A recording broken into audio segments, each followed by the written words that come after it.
The emergency beacon screamed through the void of space, its desperate signal reaching across 17 star systems before anyone bothered to answer. Admiral Kethvar of the Galactic Federation watched the holographic display with growing dread as the numbers updated in real time. 7 billion souls on Zirion Prime. 3 days until the Devourers arrived. 0 viable evacuation plans. Show me the projections again, Kethvar commanded. His 4 arms crossed in a gesture that every species in the Federation recognized as barely controlled panic.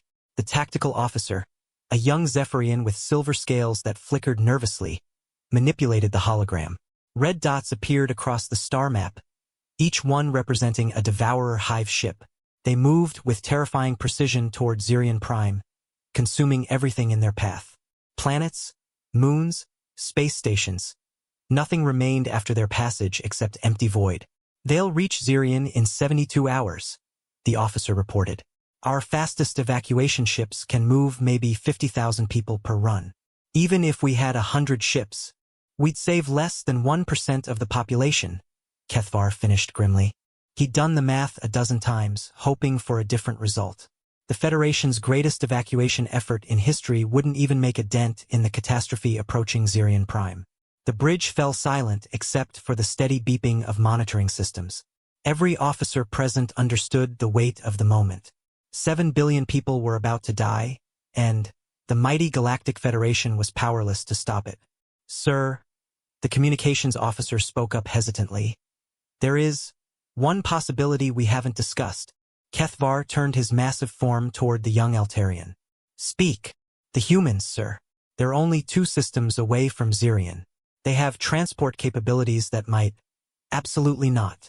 The voice belonged to General Mordun, the Federation's chief military advisor. The massive Krenari stepped forward, his crystalline exoskeleton catching the light from the holographic display. The humans are not to be contacted. The Council has been very clear on this matter. Kethvar felt his secondary heart skip a beat. The humans. Even speaking their name in official channels was discouraged. They were the Federation's darkest secret, the species everyone pretended didn't exist. General, Kethvar said carefully, we're talking about 7 billion lives. Surely the Council would make an exception. The Council would rather see 7 billion die than risk unleashing what the humans might bring, Mordun interrupted. You weren't there during the Vanguard War, Admiral. You didn't see what they're capable of when they decide to act. The Admiral had heard whispers, of course. Every senior officer had. Stories that seemed too wild to believe, tales of a species so violent and unpredictable that even the Federation's enemies feared them. Humans had been quarantined in their small section of space for good reason, or so the official reports claimed. Tell me about the humans, Kethvar said suddenly. I want to know what we're really dealing with. General Mordun's expression darkened. They're predators, Admiral. True predators in a way that most species can't even comprehend. They evolved as persistence hunters on a death world that should have killed them 1,000,000 times over. Instead, it made them into something that makes the Devourers look like frightened children. The communications officer shifted nervously. Sir, with respect, the humans have been peaceful for the last 50 years.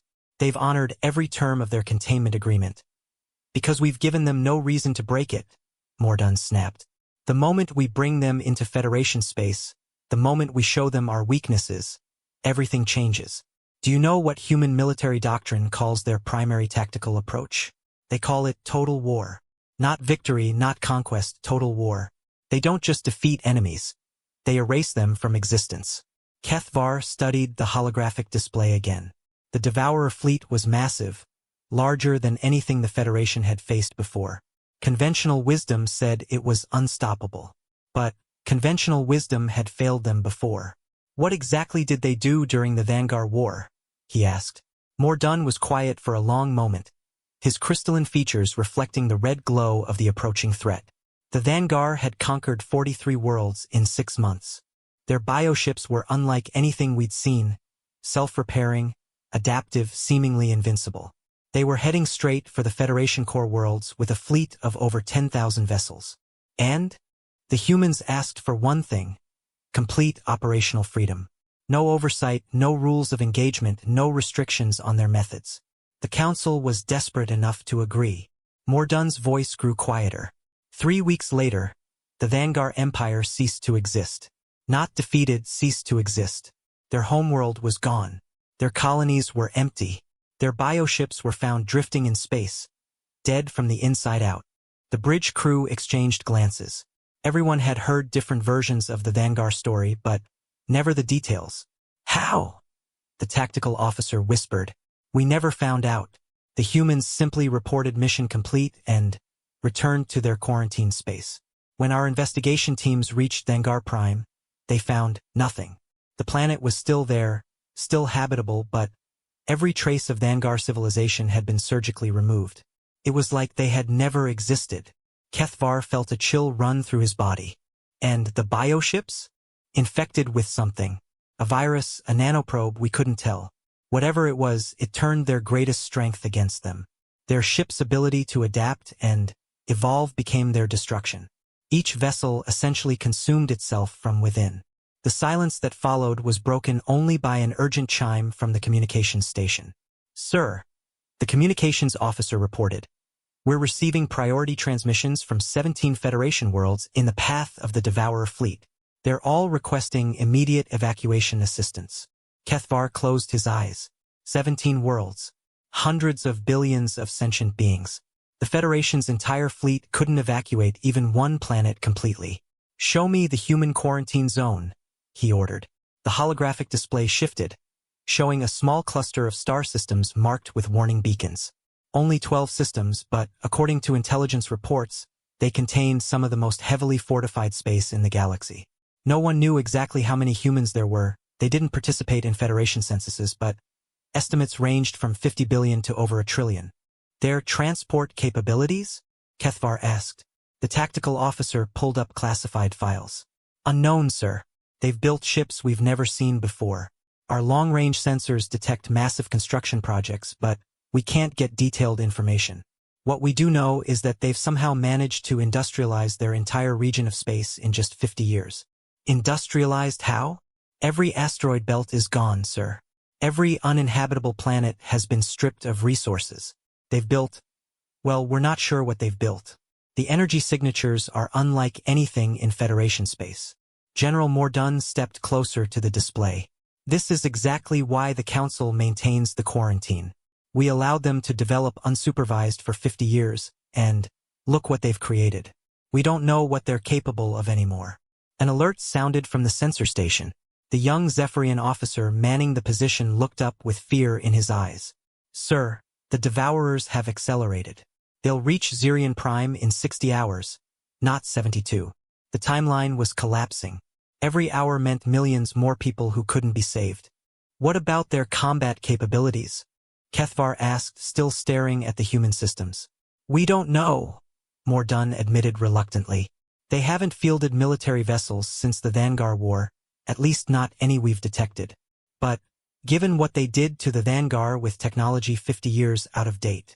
Sir, the communications officer interrupted. I'm picking up something strange from the Zirian system. Show me.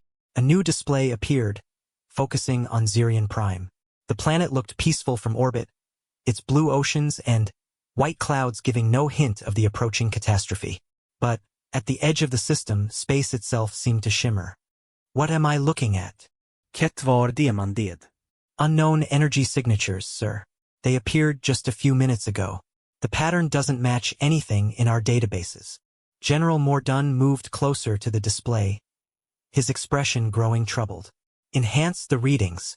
The image sharpened, and suddenly, everyone on the bridge could see them. Ships. Dozens of ships, sleek and predatory, materializing from what looked like empty space. They bore no Federation markings, no identification of any kind. But their design was unmistakable to anyone who had studied classified files. Human vessels, Mordun said quietly. How did they know? Before anyone could answer, the communications board lit up with incoming transmissions. The voice that came through the speakers was calm, professional, and utterly terrifying in its casualness. Federation Command, this is Captain Sarah Chun of the Terran Defense Force. We've detected a threat to civilian populations in this sector. We are moving to assist. Please maintain safe distance from operational areas. Chin out. The transmission ended, leaving the bridge in stunned silence. "They're already there," the tactical officer whispered. "How are they already there?" Kethvar stared at the display, watching as more human ships appeared seemingly from nowhere. "Get me a direct line to the Terran force. Now." "Sir," General Mordun said urgently, "you cannot authorize human intervention without council approval. The protocols are clear." "General," Kethvar said softly, "look at that fleet. Look at those energy signatures. Do you really think our protocols matter anymore?" On the display, the human ships began moving toward Zirion Prime with a grace and speed that defied physics as the Federation understood it. Whatever technology they were using, it was decades ahead of anything in Federation space. The communications officer looked up nervously. "Sir, I have Captain Chun on direct channel." Kethvar took a deep breath, knowing that the next few minutes would determine the fate of billions, and possibly the future of the galaxy itself. "Captain Chun, this is Admiral Kethvar of the Federation fleet. I need to know your intentions." The response came immediately, as if the human had been expecting the call. "Admiral, we're here to evacuate civilians and neutralize the Devourer threat. Our transport fleet will begin evacuation operations within the hour. I recommend you pull your ships back to minimum safe distance." "Captain, with respect, the Devourer fleet consists of over 300 hive ships. This isn't something that can be solved with conventional tactics, Admiral," Captain Chun interrupted, and there was something in her voice that made even General Mordun step back from the communications console. "We're not using conventional tactics." Captain Sarah Chun stood on the bridge of the TDF Retribution, watching the tactical displays with the calm focus that had made her one of humanity's youngest fleet commanders. Around her, the bridge crew worked with quiet efficiency, their movements precise and economical. "No guastid motion, no unnecessary chatter." This was what 50 years of isolation had bred into humanity, a species that had learned to make every action count. "Status report," Chin said quietly. "Transport fleet deployment complete," her tactical officer replied. Lieutenant Commander Marcus Webb had served with Chun for 8 years, and she trusted his judgment completely. "We have 450 heavy transports in position. Each one can carry 20 million passengers in emergency configuration." Chin nodded. The math was simple. 9 billion evacuation capacity for a planet of 7 billion. They would get everyone out, assuming they had enough time. Civilian evacuation status? Transport hubs are active in every major city on Zirion Prime. The planetary government is cooperating fully, though they seem confused about our arrival, Webb reported. Local populations are responding well to evacuation protocols. "No panique, orderly cues." Good. The Zirionians are practical people. They understand survival when they see it. Chun turned to the sensor station. "ETA on the Devourer fleet?" 54 hours and counting, Sensor Chief Nakamura replied. 312 hive ships, approaching in standard consumption formation. They're not attempting to hide their approach. "Why should they?" Chun said grimly. "They've never encountered effective resistance before." The bridge fell silent except for the subtle hum of advanced systems. Chun studied the approaching threat on the main display. The Devourer hive ships were massive, each one the size of a small moon. They moved through space like a plague, consuming everything in their path and converting raw matter into more ships, more weapons, more Devourers. According to Federation intelligence files, the Devourers had destroyed over 200 civilizations in their march across this galaxy. They were unstoppable, inevitable, and utterly without mercy. Every military strategist in Federation space had concluded that fighting them was impossible, evacuation was the only option, and even that usually failed. But the Federation military strategists had never studied human warfare. "Signal from Admiral Kethvar," Communications Officer Torres announced. "The Federation fleet is maintaining distance as requested, but they're asking for updates on our tactical plans." Chun considered this. The Federation had spent 50 years treating humanity like a dangerous animal that needed to be caged. Now they wanted information about human military capabilities. The irony wasn't lost on her. "Tell the Admiral that we appreciate their concern, and we'll provide a full tactical briefing once the civilian evacuation is complete. For now, our focus is on getting people to safety." "Understood, Captain." Chun walked to the forward viewport, gazing out at the stars. Somewhere out there, The Devourer fleet was approaching with the confidence of apex predators. They had no way of knowing that they were about to encounter the one species in the galaxy that had turned predation into an art form. The human quarantine had been intended as punishment, a way to contain a species too violent for civilized space. Instead, it had become a crucible. Forced to survive in isolation, humanity had evolved beyond what anyone in the Federation could imagine. They had become something new, something unprecedented. "Captain," Webb said quietly. "Incoming priority message from Terra Command." Chun returned to her command chair. "Put it through." The holographic display shimmered, and, suddenly, Admiral Harrison Martinez appeared on the bridge. At 73, he was one of the few humans old enough to remember the Vanguard War. His presence on this channel meant that Terra Command was taking the Devourer threat very seriously indeed. "Sarah," Martinez said without preamble, "I've been monitoring your situation. What's your assessment?" 7 billion civilians to evacuate, 312 enemy ships inbound. The evacuation will be complete within 48 hours. After that, Chun paused, choosing her words carefully. "After that, we implement Protocol 7. Martinez's expression didn't change, but Chun saw something flicker in his eyes. Protocol 7 was humanity's most classified military doctrine, known only to a handful of senior commanders. It had never been used in combat, but the theoretical projections were terrifying. "You're certain this situation warrants 7? Admiral, the Devourers have consumed 200 civilizations. They show no signs of stopping, no capacity for negotiation or deterrence. If we don't stop them here, they'll continue their march until they reach Federation core worlds. Eventually, they'll reach Earth." Martinez nodded slowly. "Authorization granted. Use whatever resources you need." The hologram faded, leaving Chen alone with her thoughts and her crew. Protocol 7 would change everything.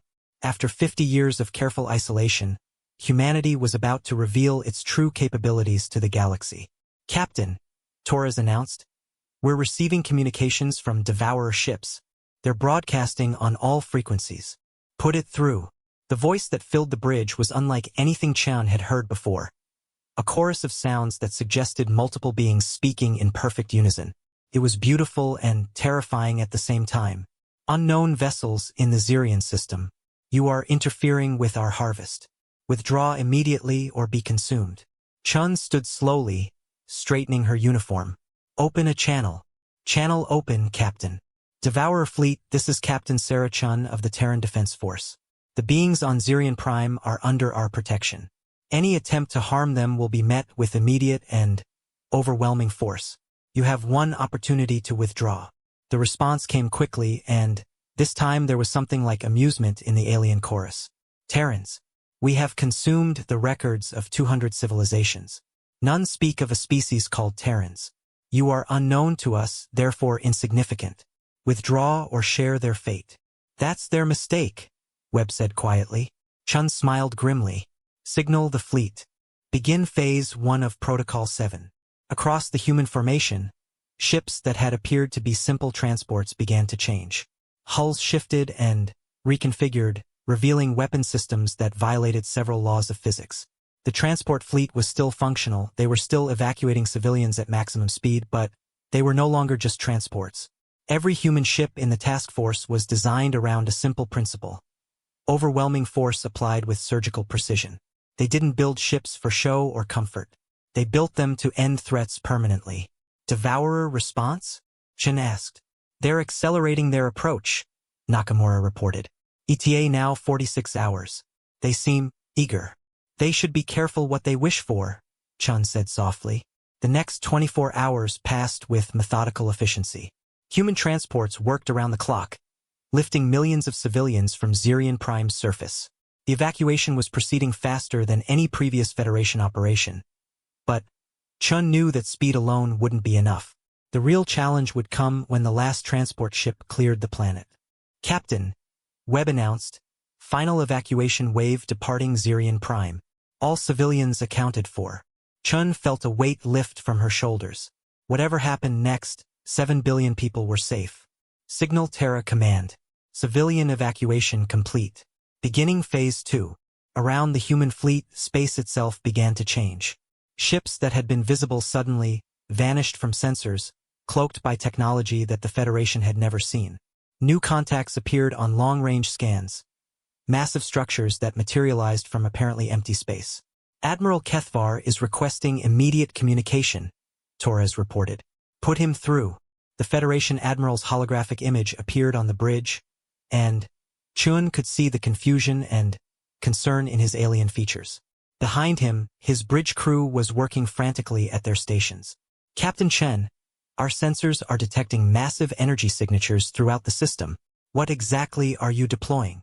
Chun considered how much to reveal. The Federation had spent 50 years fearing what humanity might become. Soon they would learn that their fears had been inadequate. Admiral, we're preparing to engage the Devourer fleet. I recommend you maintain your current distance and prepare to assist with civilian transport if necessary. Captain, with respect, you have perhaps 50 ships. The Devourers have over 300.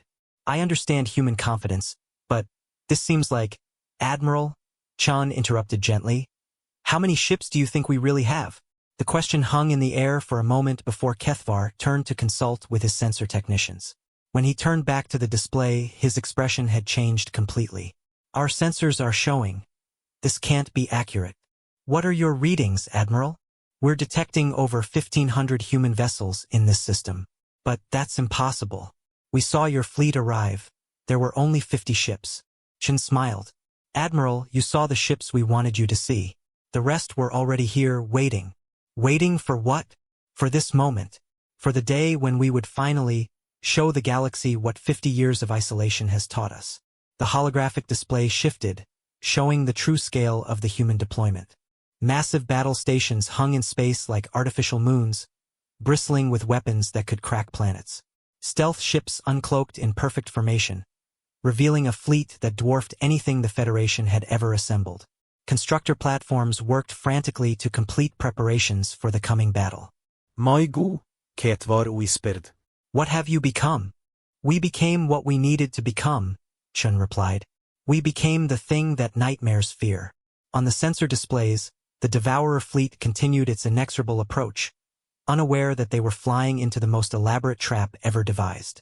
They had consumed 200 civilizations, but they had never faced the one species that viewed war not as conflict, but as problem-solving on an industrial scale. Captain, Webb announced, all systems report ready. Phase 3 can begin on your command. Chun looked out at the stars one last time, knowing that the galaxy was about to change forever. Somewhere in those stars, the Devourers were approaching with absolute confidence in their invincibility. They had never been wrong before, but they had never encountered humans before. Begin Phase 3, Chun ordered quietly. And, may God have mercy on them, because we won't. The Devourer fleet dropped out of hyperspace at the edge of the Zirian system like a plague made manifest. 312 hive ships, each one a biological nightmare of living metal and organic weapons. They had crossed half the galaxy, consuming entire civilizations, and had never encountered anything that could slow their advance. Hive Queen Zelith Moore commanded the central cluster from her flagship, a creature of bone and metal that stretched for 20 kilometers from bow to stern. Around her, lesser queens coordinated the swarm with the cold efficiency that had made them the galaxy's apex predators. Surface the third planet, she commanded, her voice echoing through the bioneural networks that connected every ship in the fleet. Begin consumption protocols. The response should have been immediate acknowledgement from her subqueens. Instead, there was silence. Report, Zelith Moore demanded. Great Queen, Subqueen Mordek responded hesitantly. We are detecting unexpected elements in this system. The main bioscreen in Zelith Moore's chamber shifted, showing sensor readings that made no immediate sense. The third planet, Zirian Prime, appeared to be empty of sentient life, but the space around it was filled with structures that their databases couldn't identify. Explain. Unknown vessels, Great Queen. Approximately 1,500 contacts. They appear to be waiting. Zelith Moore felt something she hadn't experienced in over 200 conquests. Uncertainty. The Devourers had evolved to perfection over millions of years. Their hive ships could adapt to any weapon, overcome any defense, consume any enemy. They had never encountered a species foolish enough to stand and fight. Species identification? Unknown Great Queen. They call themselves Terrans. Our communication intercepts suggest they are claiming ownership of this system. Impossible. We have consumed the records of 200 civilizations. No species called Terrans exists. Subqueen Mordek hesitated before responding. Great Queen, our deep scans suggest these ships use technologies we have never encountered. Their weapon signatures are unprecedented. Zelithmore rose from her bio-throne, her massive form towering over the lesser creatures that served her. She had led this fleet for 3 centuries, had personally overseen the consumption of 47 worlds. Nothing in the galaxy could threaten the Devourers. Bring the fleet to attack formation. We will consume these Terrans and add their technology to our own. Great Queen, perhaps we should attempt to understand their capabilities before. No. Zelithmore's voice carried the authority of absolute power. We are the Devourers. We consume. That is our nature, our destiny, our right. Prepare to attack. The Devourer fleet began its advance, hive ships moving in the complex patterns that had overwhelmed every enemy they had ever faced. Bioweapons powered up, consumption pods prepared to launch, and adaptation protocols activated to counter any resistance. But as they approached the inner system, something unprecedented happened. Space itself seemed to come alive. What had appeared to be empty void suddenly revealed massive structures that defied understanding. Battle stations the size of moons uncloaked from stealth fields that had been undetectable even to Devourer sensors. Ships that violated the basic principles of physics as the Devourers understood them moved with impossible grace and speed. And then the humans began to speak. Devourer fleet, this is Captain Sarah Chin. You have 30 seconds to begin retreat procedures. This is your final warning. Zelithmore felt something like amusement ripple through the bioneural network. Open communication channels. Unknown Terran, you face the Devourer fleet. We have consumed 200 civilizations. Your species will be added to that number. Surrender now and your consumption will be swift. The response came without hesitation, and there was something in the Terran's voice that made even Zelithmore pause. You've never consumed a species like us. You have 30 seconds. The countdown began, and with it, something changed in the space around the Devourer fleet. Energy readings spiked beyond anything in their databases. Weapon signatures appeared that their adaptive systems couldn't classify.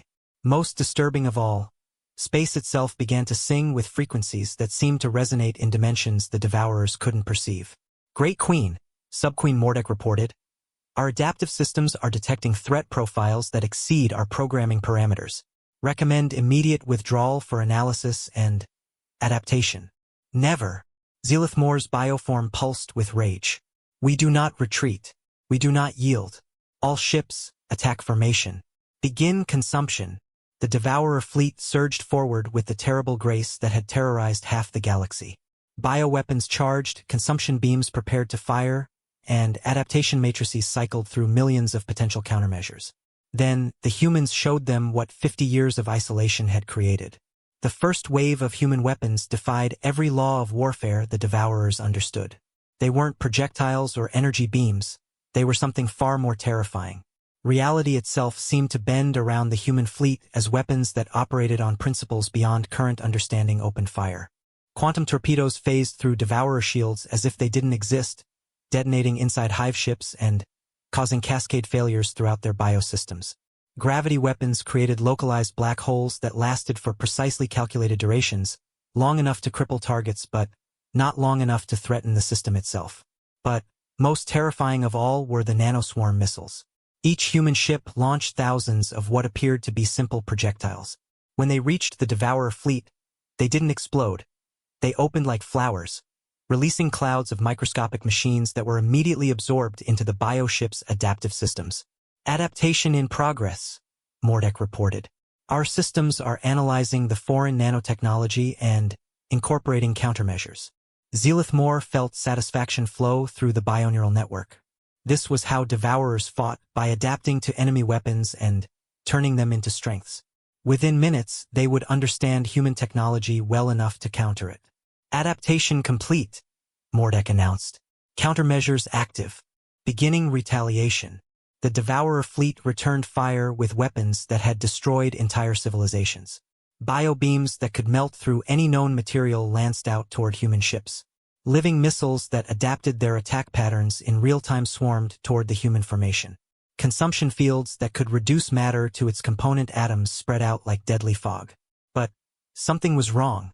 The human ships moved through the Devourer weapons as if they were harmless light shows. Their shields didn't just deflect attacks. They seemed to neutralize them completely, turning destructive energy into harmless radiation. "Report," Zealith Moore demanded. "Unknown Great Queen, our weapons appear to be ineffective. The Terran ships show no damage. Impossible. Our bioweapons adapt to any defense." Great Queen. Mordek's bioform was pulsing with patterns that indicated extreme stress. "The nanomachines we absorbed, they're not weapon components." "Explain." They're learning us. Our bioneural networks, our adaptation protocols, our genetic structures. They're mapping everything we are and transmitting the data to the Terran fleet." Zealith Moore felt the first touch of something she had never experienced before. Fear. Countermeasures. Ineffective. The nanomachines have integrated too deeply into our systems. They're using our own adaptation protocols to resist our attempts to purge them. On her bioscreens, Zealith Moore watched as the human fleet began its real attack. Ships that had been holding back suddenly, accelerated to impossible speeds, their weapon systems coming online with power signatures that dwarfed anything the Devourers had ever encountered. But these weren't random attacks. Every shot was precisely targeted, striking at specific systems that the humans should have had no way of knowing about. Biopower conduits, neural command nodes, adaptation matrix cores, the humans were targeting the Devourer's most critical systems with surgical precision. "They know our weaknesses," Mordek reported in horror. "They know everything about us." The realization hit Zealith Moore like a physical blow. The nanomachines hadn't been weapons, they had been reconnaissance probes, designed to analyze Devourer technology from the inside. In trying to adapt to the human nanoswarms, the Devourers had given their enemies complete intelligence on their capabilities. It was the most elegant trap she had ever seen. "All ships," she commanded desperately. "Emergency dispersal. Retreat to minimum safe distance and regroup." But the humans had anticipated this as well. Space around the Devourer fleet suddenly filled with new contacts. Ships that had been lurking in stealth, waiting for exactly this moment. Interdiction fields activated, creating zones of distorted spacetime that made hyperspace jumps impossible. Gravity nets deployed, using the fleet's own momentum against them and forcing them into ever-tighter formations. "We can't retreat," Mordek reported. "The Terrans have trapped us." Zealith Moore watched in growing horror as the human fleet executed a maneuver that shouldn't have been possible. Ships that had been spread across the system suddenly converged on the Devourer formation with mathematical precision, each one taking a predetermined position in what was clearly a carefully rehearsed battle plan. "How long have they been planning this?" she whispered. The answer came in the form of a transmission from the human commander. "Hive Queen Zealith Moore." Captain Chen's voice was calm and professional, as if she were discussing routine fleet movements. "We've been tracking your fleet for 6 months, analyzing your tactical patterns, studying your technology from the debris of your previous conquests. We know how you think, how you fight, how you adapt. We know everything about you." "That's impossible," Zealith Moore broadcast back. No species has ever had 50 years to prepare for you," Chun interrupted. "We've studied the sensor logs from every civilization you've destroyed. We've analyzed the wreckage you left behind. We've learned from their mistakes." On the bioscreens, Zealith Moore could see the human battle formation closing like a carefully designed trap. Every ship was in perfect position, every weapon system was charged and ready. Most terrifying of all, she could see that the humans weren't using their full capabilities. They were holding back, testing Devourer responses and adjusting their tactics in real time.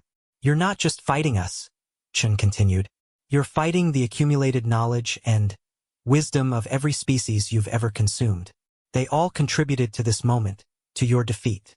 We cannot be defeated." Zealith Moore screamed. "We adapt. We overcome. We consume." "Not today," Chun said quietly. "Today, you meet something you've never encountered before. Today, you meet a species that views war not as conflict, but as problem-solving. And you, Hive Queen Zealith Moore, are a problem that we're about to solve permanently." The human fleet began its final approach, weapon systems powering up to levels that made space itself shake with barely contained energy. But they weren't moving to destroy, they were moving to demonstrate that some things in the galaxy were too dangerous to be allowed to exist. Zealith Moore felt the bioneural network filling with panic from her subqueens as they realized the truth. They weren't fighting a species that wanted to defeat them. They were fighting a species that wanted to erase them. Admiral Kethvar watched the unfolding battle with a mixture of awe and terror that left him struggling to process what his sensors were showing him. The Federation's most advanced warships hung at the edge of the Xerian system like helpless observers as humanity demonstrated why the galaxy's greatest powers had been wise to fear them. "Sir," his tactical officer reported, voice barely steady, "the human fleet has achieved total tactical superiority. The Devourer formation is completely contained. On the whole,